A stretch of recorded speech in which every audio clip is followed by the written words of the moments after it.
Okay, so let us begin the session. Om Shri Ganeshaya Namaha. Om Shri Saraswatyai Namaha. Om Shri Gurubhyo Namaha. Vasudeva Sutan Devam Kamsachanura Mardanam Devaki Paramanandam Krishnam Vande Jagadgurum Krishnam Vande Jagadgurum. Pranams to the Lord. Pranams to all the Mahatmas in tonight's session of Gita memorization. And it's good. It's good to start embark on this journey. First chapter is done and dusted, I feel so. And then tomorrow onwards, we should be able to begin chapter 2. Okay. So I'll see how many of us are there. Probably Pushpaji may not join. So also Sarojji. Sarojji would open your camera, then I can allot the verses. Yeah. Okay. So 1, 2, 3, 4, 5, Hari Om. 6. Hari Hari Om Om. Sarojji. Hari Om. 7, 6 or 6, 7, 6 eights are 48. Okay. So we will divide 8 verses. I'll just say it by the order which I see over here. You all remember your set. So 1 to 8, Kumkumji will start. Then 9 to 16, Padmaji. 17 to 24, Revati 25 to 32, Sarojji. 33 to 40, Sindhuji. And then end, Vanit. Okay, so let us start. Okay. Over to you, Kumpi. So this is all memorizing. So you can close your eyes and chant it up. Then we will do the asking part. Let one round of chanting first.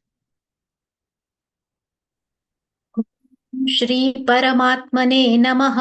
अथ प्रथमोऽध्यायः अर्जुनविषादयोगः। धृतराष्ट्रवाच धर्मक्षेत्रे कुरुक्षेत्रे संवेतायुयुत्सवः मामकाः पाण्डवाश्चैव किम कुर्वत् सञ्जय। सञ्जय उवाच दृष्ट्वा तु पाण्डवानीकं व्यूढं दुर्योधनस्तदा आचार्यमुपसङ्गम्य राजा वचनम् अब्रवीत् पश्यैतां पाण्डुपुत्राणाम् आचार्य महतीं च मूं व्यूढान् द्रुपदपुत्रेण तव शिष्येण धीमता अत्र शूरा महेश्वासाः भीमार्जुनसमायुधि युयुधानो विराटश्च द्रुपदश्च महारथः दृष्टकेतुश्चेकितानः काशीराजश्च वीर्यवान् पुरुजुत्कुन्तिभोजश्च शैब्यश्च नरपुङ्गवः युधामन्युश्च विक्रान्तः उत्तमोजाश्च वीर्यवान् सौभद्रो द्रौपदेयाश्च सर्व एव महारथाः अस्माकं तु विशिष्टाये तान्निबोध द्विजोत्तम नायका मम सैन्यस्य संज्ञार्थं तान् ब्रवीमि ते भवान् भीष्मश्च कर्णश्च कृपश्च समितिञ्जयः अश्वत्थामा विकर्णश्च सौमदत्तिस्तथैव च अन्ये च बहवः शूराः मदर्थे त्यक्तजीविताः नानाशस्त्रप्रहरणाः सर्वे युद्धविशारदाः अपर्याप्तं तदस्माकं बलं भीष्माभिरक्षितं पर्याप्तं त्विदमेतेषां बलं भीमाभिरक्षितम् अयनेषु च सर्वेषु यथा भागमवस्थिताः भीष्ममेवाभिरक्षन्तु भवन्तः सर्व एव हि तस्य सञ्जनयन् हर्षं कुरुवृद्धः पितामहः सिंहनादौ विनद्योच्चैः शङ्खं दद्मौ प्रतापवान् ततः शङ्खाश्च भैर्यश्च पणवानकगोमुखाः सहसैवाभ्यहन्यन्त सशब्दस्तु मुलोऽभवत् ततः श्वेतैर्हयैर्युक्ते महति स्यन्दने स्थितौ माधवः पाण्डवश्चैव तुमुलो व्यनुनादयन् Madhava Pandavaschaiva माधवः पाण्डवश्चैव दिव्यौ शङ्खौ प्रदत्मतुः पाञ्चजन्यौ हृषीकेशः देवदत्तं धनञ्जयः पौण्ड्रं दद्मौ महाशङ्खं भीमकर्मावृकोदरः One more. अनंत विजयो राजा कुंती पुत्रो युधिष्ठिरः नकुलः सह देवश्च सुघोषमणिपुष्पकौ काश्यश्च परमेश्वासः शिखण्डी च महारथः धृष्टद्युम्नो विराटश्च सात्यकिश्चापराजितः द्रुपदो द्रौपदेयाश्च सर्वशः पृथिवीपते सौभद्रश्च महाबाहुः शङ्खान् दध्मुः पृथक् पृथक् सघोषोद्धार्तराष्ट्राणां हृदयानि व्यदारयत् नभश्च पृथिवीं चैव तुमुलोऽप्यनुनादयन् अथ व्यवस्थितान् दृष्ट्वा धार्तराष्ट्रान् कपिध्वजः प्रवृत्ते शस्त्रसम्पाते धनुरुद्यम्य पाण्डवः हृषीकेशं तदा वाक्यम् इदमाह महीपते अर्जुन उवाच सेनयोरुभयोर्मध्ये रथं स्थापयमेच्युत यावदेतान् निरीक्षेऽहं योद्धुकामानवस्थितान् कैर्मया सह योद्धव्यम् अस्मिन् रणसमुद्यमे योत्स्यमानानवेक्षेऽहं य एतेऽत्र समागताः धार्तराष्ट्रस्य दुर्बुद्धेः युद्धे प्रियचिकीर्षवः सञ्जय उवाच एवमुक्त्वा हृषीकेशः गुडाकेशेन भारत सेनयोरुभयोर्मध्ये स्थापयित्वा रथोत्तमम्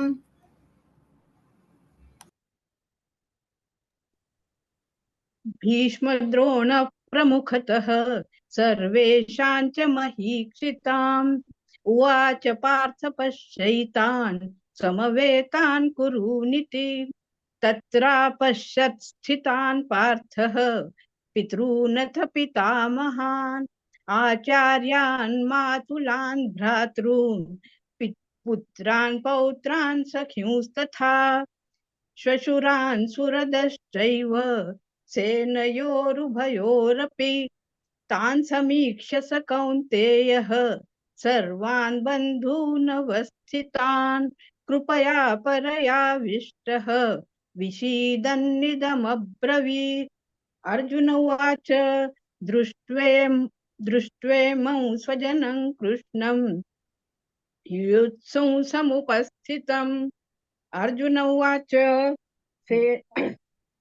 दृष्ट्वेमम् इस् अर्जुन अर्जुन उवाच दृष्ट्वेमं स्वजनं कृष्ण युयुत्सुं समुपस्थितम् सीतमिति मम दातु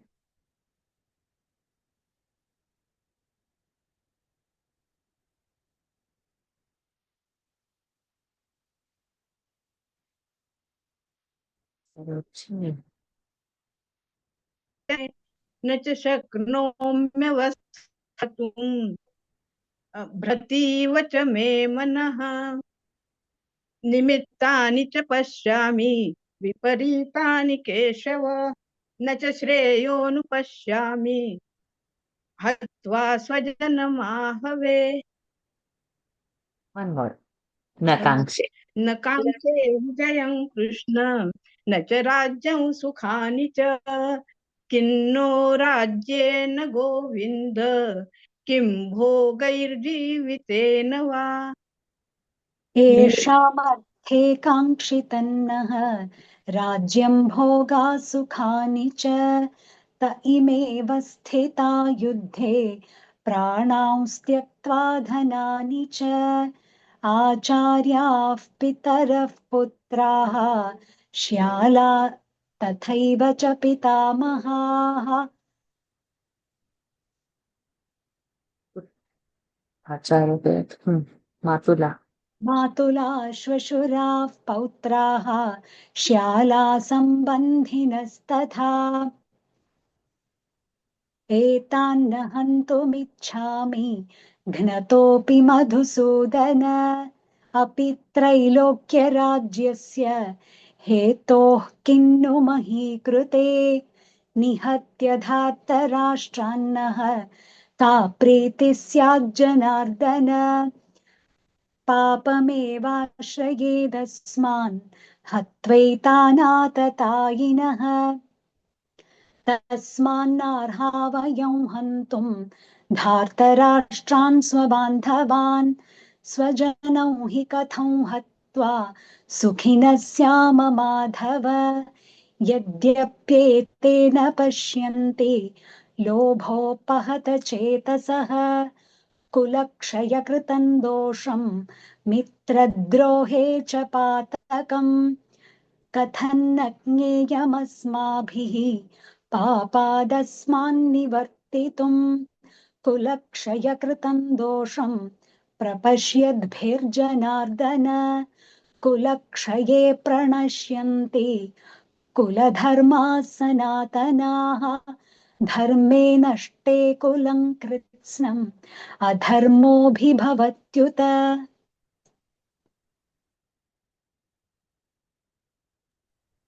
अधर्माभिभवात् कृष्ण प्रदुष्यन्ति कुलस्त्रियः स्त्रीषु दुष्टासु वार्ष्णेय जायते वर्णसङ्करः संकरो नरकायैव कुलघ्नानां कुलस्य च पतन्ति पितरो ह्येषां लुप्तपिण्डोदकक्रियाः दोषैरेतैः कुलघ्नानां वर्णसङ्करकारकैः उत्साद्यन्ते जातिधर्माः कुलधर्माश्च शाश्वताः उत्सन्नकुलधर्माणां मनुष्याणां जनार्दन नरके नियतं वासः भवतीत्यनुशुश्रुम अहो बत महत्पापं कर्तुं व्यवसिता वयं यद्राज्यसुखलोभेन हन्तुं स्वजनमुद्यताः यदि मामप्रतीकारम्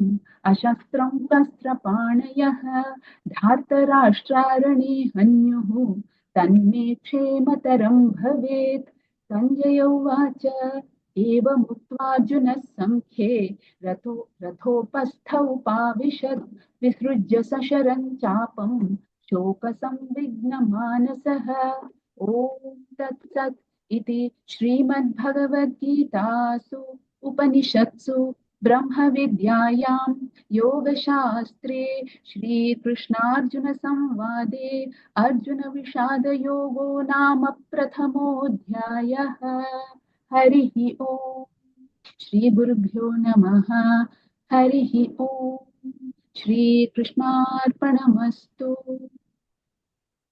Awesome, excellent, everybody. Well done. Only 2 comments. I think, Revati, can you start chanting after Dhartarashtrasya durbuddhehe yuddhe priyachikirshavaha. Then Sanjaya, you can unmute yourself. धार्तराष्ट्रस्य दुर्बुद्धेः युद्धे प्रियचिकीर्षवः सञ्जय उवाच एवमुक्त्वार्जुनः एवमुक्त्वा No, it's not Eva Muktva, it is Eva Mukto. That's what I want. Eva Mukto. Okay. That's it. And then for Kumkumji, can you just say first 2-3 shlokas? Dharmakshetre, you can start. धर्मक्षेत्रे कुरुक्षेत्रे धर्मक्षेत्रे कुरुक्षेत्रे संवेतायुयुत्सवः. So there, Samveta you are saying, no? Samave, ma is full. So you cannot say Samveta. Samaveta. Continue. मामकाः पाण्डवाश्चैव किमकुर्वत् Sanjaya. Kimakurvata. Full. Continue. Sanjaya उवाच दृष्ट्वा तु पाण्डवानीकं व्यूढं दुर्योधनस्तदा आचार्यमुपसंगम्य राजा वचनम् अब्रवीत्. Raja Vachanam Abravid Vachana, all full. So like this, on many places, pronunciations are half. So I just, rest everything was good only. Okay, so now let us do some random thing. Okay. Lataji, you would also be there, right? So I can ask you also, Lataji. I think but I didn't actually write. Yeah. But you memorized it? I have. I might get maybe this thing. Yeah, I have memorized, but I Okay, so in didn't between. really. So I thought it's not fair Okay. that. Okay, doesn't matter. Fair enough. Let us start. Padmaji, we'll start with you. Ananta Vijayam. अनंत विजयो राजा राजा कुन्तीपुत्रो युधिष्ठिरः युधिष्ठिरः नकुलः सह देवश्च Okay, Revati, you can mute 1 minute. So, sorry no problem. Anant Good. विजयो राजा कुन्तीपुत्रो युधिष्ठिरः नकुलः सह देवश्च सुघोषमणिपुष्पकौ व्यवस्थितान् अथ व्यवस्थितान् दृष्ट्वा धातराष्ट्रान् कपिध्वजः प्रवृत्ते शस्त्रसम्पाते धनुरुद्यम्य पाण्डवः पर्याप्तं त्विदमेतेषां बलं भीमाभिरक्षितम् Continue. Ayaneshu.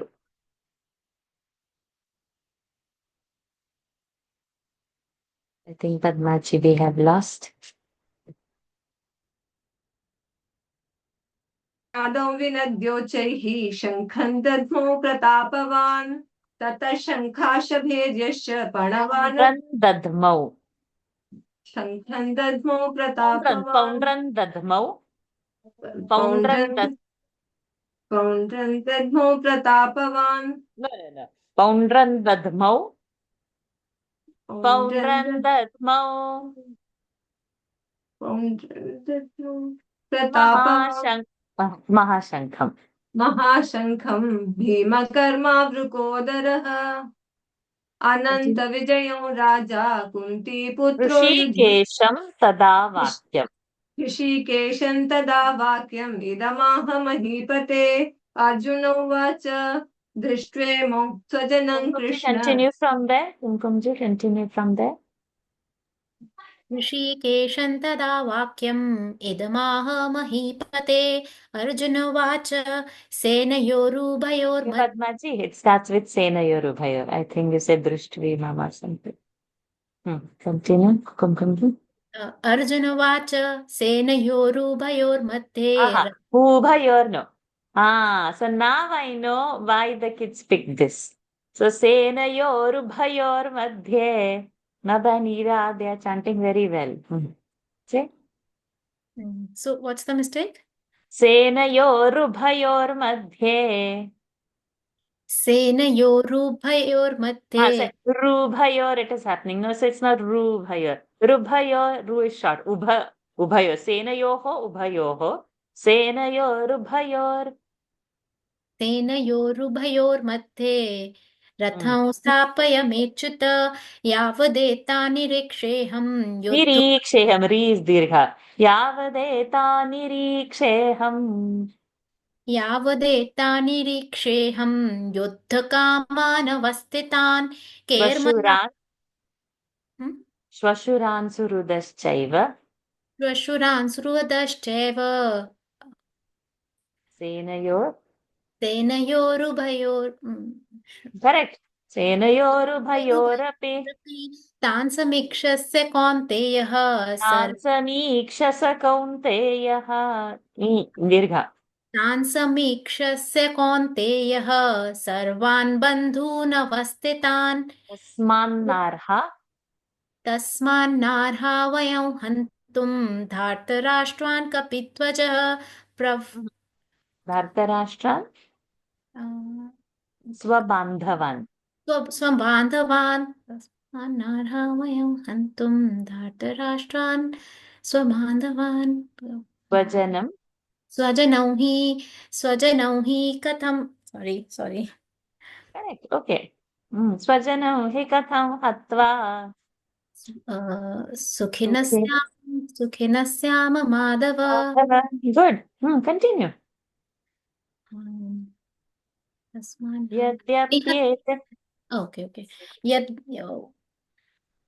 यद्यप्येतेन पश्यन्ति लोभोपहत चेतसः कुलक्षयकृतं दोषम् Mitradrahe. मित्रद्रोहे च पातकम् Revati, continue.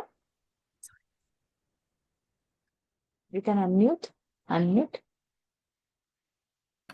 मित्रद्रोहे च पातकं कथन्न ज्ञेयमस्माभिः पापादस्मान्निवर्तितुं कुलक्षयकृतं दोषं प्रपश्यद्भिर्जनार्दन कुलक्षये प्रणश्यन्ति कुलधर्मास्तना दोषैरेतैः कुलघ्नानां वर्णसङ्करकारकैः उत्साद्यन्ते जातिधर्माः कुलधर्माश्च शाश्वताः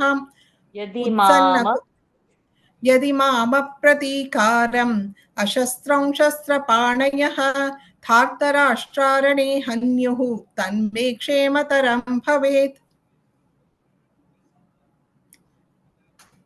Sanjay uvacha. Continue. Yeah. Sanjaya उवाच एवमुक्त्वार्जुनः संख्ये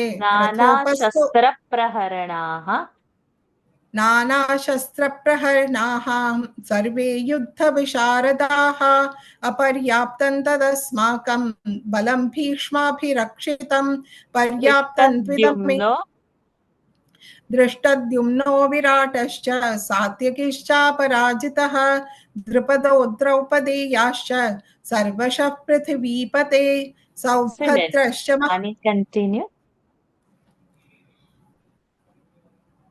सौभद्रश्च महाबाहुः शङ्खान् दध्मौ प्रतापवान् शङ्खान् दध्मुः पृथक् पृथक् सघोषोधार्तराष्ट्राणां हृदयानि व्यदारयत् कैर्मया सह योद्धव्यम् अस्मिन् रणसमुद्यमे योत्स्यमानानवेक्षेऽहं य एतेऽत्र समागताः भीष्मद्रोणप्रमुखतः सर्वेषां च महीक्षिताम् उवाच पार्थ पश्यैतान् समवेतान् कुरूनिते तत्र पश्यत् स्थितान् पार्थः पितॄनथ पितामहान् आचार्यान् वेपथुश्च शरीरे मे रोमहर्षश्च जायते गाण्डीवं स्रंसते हस्तात् त्वक्चैव परिदह्यते न च किन्नो राज्येन गोविन्द किं भोगैर्जीवितेन वा येषामर्थे काङ्क्षितनः राज्यं भोगाः सुखानि च त इमेव Very clean. Excellent. Sindhu, continue. त इमेव स्थिता युद्धे प्राणां त्यक्त्वा धनानि च आचार्याः पितरः पुत्राः तथैव च पितामहाः अन्ये च बहवः शूराः मदर्थे त्यक्तजीविताः नानाशस्त्रप्रहरणाः सर्वे युद्धविशारदाः नभश्च पृथिवीं चैव तुमुलो व्यनुनादयन् अथ व्यवस्थितान् दृष्ट्वा धार्तराष्ट्रान् कपिध्वजः प्रवृत्ते शस्त्रसम्पाते धनुरुद्यम्य पाण्डवः स्वजनौ हि कथं हत्वा सुखिनः स्याम माधव यद्यप्येतेन पश्यन्ति लोभोपहत चेतसः कुलक्षयकृतं दोषं मित्रद्रोहे च पातकं कथन्न ज्ञेयमस्माभिः पापादस्मान्निवर्तितुं स्त्रीषु दुष्टासु वार्ष्णेय जायते वर्णसङ्करः संकरो नरकायैव कुलघ्नानां कुलस्य च पतन्ति पितरो ह्येषां लुप्तपिण्डोदकक्रियाः. Good, very melodious. So nice to hear. No, she can keep chanting and we can keep listening. Lataji, continue. I forgot because I was so engrossed in her tune. Could you tell me where you stopped? I can't. Doshairetei kulagnanam varnasankarakaihi उत्साद्यन्ते जाति धर्माः कुलधर्माश्च शाश्वताः उत्सन्नकुलधर्मः कृपया परयाविष्टः विषीदन्निदमब्रवीत् अर्जुन उवाच दृष्ट्वेमं स्वजनं कृष्ण युयुत्सुं समुपस्थितं सीदन्ति मम गात्राणि मुखं च परिशुष्यति वेपथुश्च शरीरे मे रोमहर्षश्च जायते अत्र गाण्डीवं शूरा अत्र शूरा महेश्वासाः भीमार्जुनसमायुधि युयुधानो विराटश्च द्रुपदश्च महारथः धृष्टकेतुश्चेकितानः काशीराज्यश्च वीर्यवान् निमित्तानि पुरुजित् निमित्तानि च पश्यामि विपरीतानि केशव न च श्रेयोनुपश्यामि हत्वा स्वजनमाहवे excellent Lataji, very nice. Sarojji, let's start from Papameva Shredasman. You can unmute yourself. पापमेवाश्रयेदस्मान् हत्वैतानाततायिनः तस्मान्नार्हा वयं हन्तुं धार्तराष्ट्रान् स्वबान्धवान् स्वजनौ हि कथं हत्वा सुखिनः स्याम माधवः यद्यप्येतेन पश्यन्ति Not Madhavaha, Madhava only Madhava. सुखिनः स्याम माधव यद्यप्येतेन पश्यन्ति लोभोपहत चेतसः कुलक्षयकृतं दोषम् धर्मे नष्टे कुलं कृष्णम् अधर्मोऽभिभवत्युत अधर्माभिभवात् कृष्ण प्रदुष्यन्ति कुलस्त्रियः स्त्रीषु दुष्टासु वार्ष्णेय जायते वर्णसङ्करः सॉरी अहो बत महत्पापम् कर्तुं व्यवसिता वयं यद्राज्यसुखलोभेन हत्वा स्वजनमुद्यताः यदि माम यद्राज्यसुखलोभेन what is the word? हन्तुं स्वजनमुद्यताः Correct. Hantum. Yes, you said hatva, but not. हन्तुं स्वजनमुद्यताः यदि माम प्रतीकारम् अशस्त्रं शस्त्रप्राणयः धार्तराष्ट्रारणे एवमुक्त्वार्जुन पाणयः एवमुक्त्वार्जुनः सङ्ख्ये रथोपस्थ उपाविशत् विसृज्य शरं चापं शोकसंविघ्नमानसः ॐ तत्सत् इति श्रीमद्भगवद्गीतासु उपनिषत्सु ब्रह्मविद्यायां योगशास्त्रे श्रीकृष्णार्जुनसंवादे अर्जुनविषादयोगो नाम प्रथमोऽध्यायः. Excellent. Nama Prathamodhyaya. There will be one Dvitva over there. Excellent. Are we all ready for second chapter? Right from tomorrow itself? How? Yes. Yes. All okay? Yes. Okay. So what will happen? We will finish that in these first 3, 4 or 5 or 6 months, whatever. Then when the Singapore competition will be ready for the third, we will be in the third chapter correctly during the time. 2, 3 months before the competition we should be. Then all of us should participate. Somebody called me. What happened? Varshaji, I just wanted to, when we close, right? Nama Prathamodhyaya, how do you were saying something? Can you? I said Vitva because pra is a conjunct. Okay, conjunct means Sanyukta Akshar, pa and a ra. And before pa, word is nama. Ma is a hrasva swara. It is not nama, it is not nami, it is not namu. It is Hrasva Swara. So what are the Hrasva Swaras? A, I, and U. And Rikara also. Rishi, Rikara.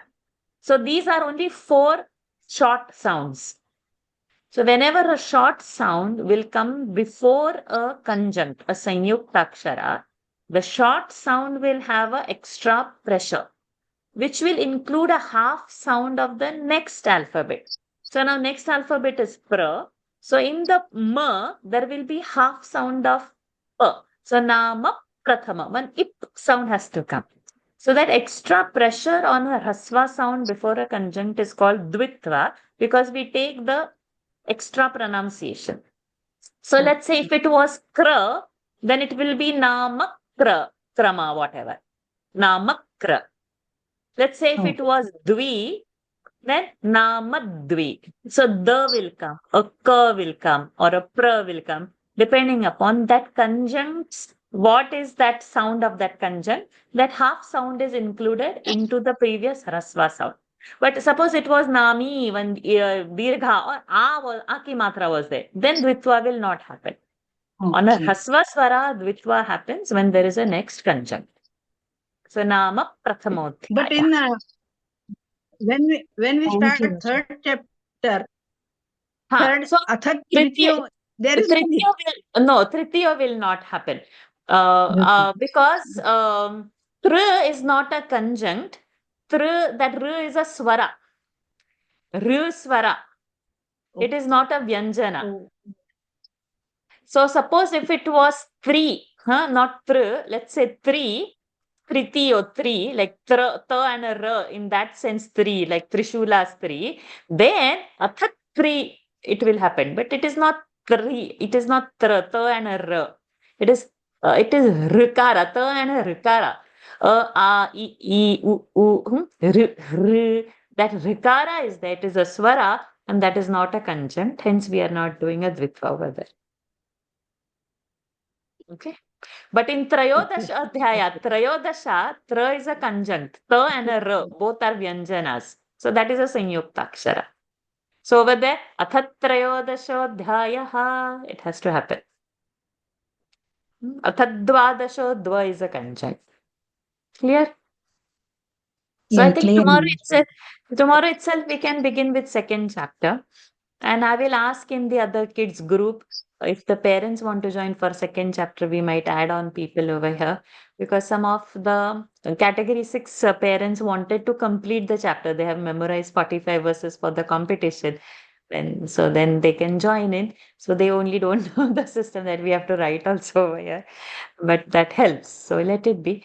And we will start from tomorrow. So I'll also write, and then I'll post it later in the night, what we have to do for tomorrow. Good going. Yay, we are entering second chapter. Good. Excellent. So let us end. Your handwriting is so beautiful. It's just like a print, When I saw, I was really amazed. How Yes. it's just really, I really thought you had taken a screenshot from a book. Then I looked closer, it was your handwriting. It's so beautiful. Absolutely. Absolutely, like I just couldn't believe, and perfect. Thank you. I enjoy writing it. I think you all must have got used to it during Vishnu Sahasranama sessions, no? When we were writing. That time we were decorating the book also. I was putting what all into the book. I like Devanagari. Only now we sort of learned, at least from what you said, for the writing is different from chanting. Yes. Because last time when we practiced, all our chapter 16 and everything, and you used to tell us to write 5 times and 10 times, we didn't follow those, and I used to just write the way I chanted. So that time I would not put so much into it. I would just say, see, even in our first round of Gita, that time we had left out Dvitva. So the old batch, to get them to the Dvitva practice is very tough now. Yes, the first competition we didn't do the Dvitva. Yes. And I would only say it is okay, you just stress over here and all. But we never insisted on the Dvitva. Yes. So my first batch is weaker on Dvitva. To get them to change itself is tough, even if I tell them. Yes. It's okay. Slowly it will happen. We all are learning. So even I am also growing in that journey. Actually, few words we were pronouncing Dvitva also, Varshaji. Yeah, we were pronouncing it, but I was not insisting, I said. So Yeah. now I'm like insisting, let us do it. Because in a bigger competitions, the marks are cut. So earlier, I was not so much, unless it was like a Mahaprana or a Rasvadirgha mistake, there only I would stress. But all other things, I was not okay. People are chanting, let them chant. I was also in the first batch only. So I was also not like, so this. But I think we should insist because not all are participating only in Singapore competition. So when they come to the India, the Segmore or anything, then they are seeing minutely everything. Everything, their ears are so sharp, my God. So then Yes. we started insisting. Only then. Varshaji, how was your Prayagraj trip? Amazing. Unbelievable. Whether it was happening or not happening, till the last time, Lord had kept me on suspense. It felt it is not happening, and then it was happening. And it felt it is happening, then you could see it there, and then it is not happening. There was like How many so days much you of were? 4, but I didn't. I didn't get the Maha Triveni Sangam bath. Actually, there's an I actor. got only this Ganga Yamuna Sangam bath. Because that day our president was going over there. So our boat was held. We were already boarded on. So I had a lot of frustration inside, which I vented out on my FB. Tagging Modi, tagging Yogi, tagging Murmu. Like that it happened, but it's okay. But I I mean, think, as of what I heard, like it doesn't matter to dip in the Triveni Sangam. There's an area after, the water flows and the three join and flow. There also we can take a dip. I think it's a yes. kilometer away from there. So I could Mm. see Triveni Sangam like this in front of my eyes, but I couldn't go because it was vlog. That time I had, but after I finished my bath, it was like I could stay in water as long as I want. I prayed for all our class. I remembered week-wise classes, and I included some of them had given me their nakshatra, and I had memorized, and I had gone and I prayed for them. Then class-wise, week-wise, I took dip in name. Nobody was pulling, nobody was pushing. I could stay in as long as I wanted, and I could take as many dips I wanted. So from Monday to Sunday, I remember every class, and I took So, in name of everybody. So it was so till that could happen, I can describe you vividly everything. But after at that time, what happened, I cannot describe it only. It was so beautiful. And I came can't. so content afterwards. Like whatever was that, till then there was so much anguish. Hey, nahi ho raha hai, ऐसे क्यों हो रहा है, ये हो रहा है. It was like that. Then afterwards, nothing. It was so complete. It So was so. that feeling of I bliss, said, I was I think the you same can't person? really Did explain. I tag everyone and did I scream loudly on everybody that क्यों नहीं हो रहा है, क्यों नहीं हो रहा है करके? But then everything changed, so that's fine. So it was blissful that I can't describe only. I was also there for around 4 days. It was very nice. And I never thought I could make it, but somehow last minute everything, no. Otherwise, we have to wait for another 144 years. So, In what body we'll be there that time, we don't know. God, This human God body only is knows. gone now. So, but I remember, of our all class members sequentially. So I'm so happy about that also. And it was like so peaceful. So whatever before that was the anguish, but after that, it was so smooth and there was no rush. Nothing was there. Though Murmu and all, so many things, there were ambulances and the vehicles and the sirens going on one side. There was so much contingent of the black vehicles and this We part where were, I got it was so nice. I can't say only that till means which probably the sector Lord were you is in, Varshaji? Which sector were you in? oh, what sector? I'm not knowing that number now. Single digit, It, double digit? you tell me the ghat names. I can tell you the ghat names from the where that temple is there of Krishna. I didn't go there because it was a long walk, so I avoided So all that. on that Krishna temple side. That is one of the beautiful Krishna Murti I saw. Again, that name also is slipping out of my mind at the moment. Veni Then there Madhavan. is What is it? Hanuman Swami temples also. So later Hanuman's family was opposite, and Bada only I had Hanuman. the spirit. Later Hanuman. So only I had the spirit to walk, but none with me, because by that time, then I said, it's fine. Hanumanji namaskars to you from here only. I think we will have to leave for daily Gita. We have to leave the group open. So you should. Thank you. So let us Thank close you. the session.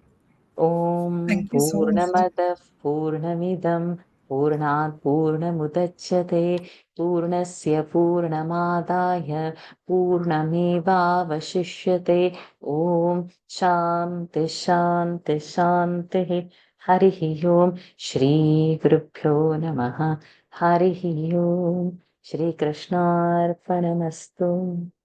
Hari Om, everyone. Congratulations. May Lord Krishna keep blessing us and continue our journey as easy as He has made with the second chapter.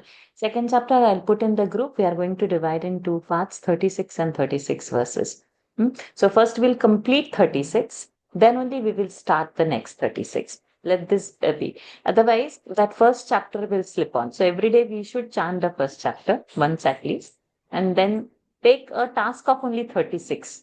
Don't think of 72, because it becomes then too much. So 36, no, it's possible. After doing 47, 36 looks achievable. That's all I'll put in the group. Varsha ji, you always tell no children to go back and watch the in YouTube. That's why I told you to record. Oh, see, you're watching that video also. My God. Amazing. Amazing. So kids Second videos. chapter, no kids and elders, everyone, everything I watched every day. I watched. My God. Amazing. Vani, you were saying something. I think we didn't do the Gita Dhyana shlokas. That also we should have memorized by now. Yes, we should have memorized. So we can, there are 9 shlokas. In 9 days, we will do one shloka and then finish it up. We'll do the chapter 2 on one side, but one shloka of dhyana I will put in. And every day one, we'll do 9, because many of that, like Vasudeva Suttam or Panghum Langhayate Girim, we would be knowing it. So it would be reducing to 7. We'll do one verse simultaneously. So it's not forgotten. Good you reminded, Vani. It's a crucial part we had forgotten. Okay, so thank you. Thank you, all of you. See you over WhatsApp and in Daily For Gita. second chapter also, you'll be posting, Varsha ji, you'll be posting audios. Yeah. For audio and writing. Now again, that same thing. One shloka 10 times, 2 shloka 5 times. Then whatever we did, 5 shloka 3 times. So all that will happen now. We should leave for the Daily Gita. Yes. This is Daily Gita. Yes. Okay. So people You'll would stay. join anyway. Yeah. Okay, so so fine. Okay, so who is taking up today? Hari Om. Shall started. Hari Om, Varsha ji. Hari Om, my dear. Hari Om. No need to go, y'all. We can listen, no? Today is Thursday. Chapter 6, 7, 4. 8, and 9. Mm-hmm. Who's doing it? 6th chapter? Vinisha. Vinisha is doing it. Over to you, Vinisha. We are sitting and yapping over here. So I was unfamiliar what this is going on, but I will leave that aside for now. I'm guessing you all are still memorizing. If doing chapter 1, 2, and there's some testing going on. Yes, over. Now that test is over. Now tomorrow onwards, chapter 2 will start by writing. You are there in that group, so you would know it properly. Over to you.